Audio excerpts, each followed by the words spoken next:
Përshëndetje të dashur miq të Albania Times.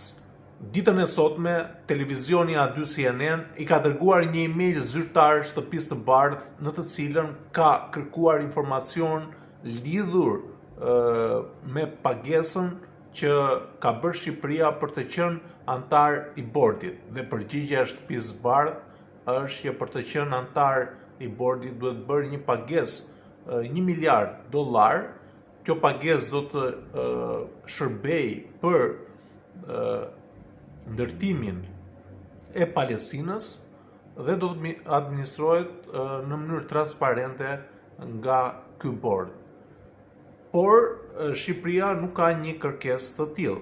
Të njëjtën gjë ka deklaruar edhe zoti Rama nëpërmjet reagimit që ai ka pasur në rrjetin social X, në të cilin është shprehur që ne nuk kemi bërë asnjë pagesë për të marrë ftesë nga presidenti Trump. Pra, nëse Shqipëria do të jetë pjesë e bordit të administrimit, që do të thotë e bordit të kësaj iniciative ndërkombëtare organizate për rindërtimin e Palestinës, duhet të paguaj shumën prej $1 miliard. Do të shikojmë se çfarë do të ndodhi në të ardhmen, nëse zoti Rama do të ketë dëshirën që ta fusi Shqipërinë antare të këtij bordi, natyrisht që duhet paguaj shumën prej $1 miliard, apo ne do të jemi një antar të thjesht të këtij organizmi, ku nuk do të kemi kontribut financiar lidhur me antarësimin apo me qenin pjesë të kësaj organizate.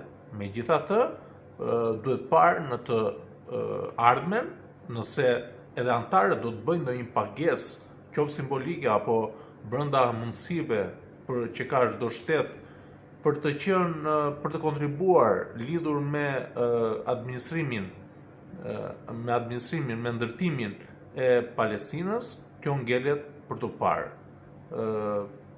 Jemi shumë herët për të folur, megjithatë çdo gjë mund të ndodhë. Nga unë, avokat Alban Duraj, ju përshëndes.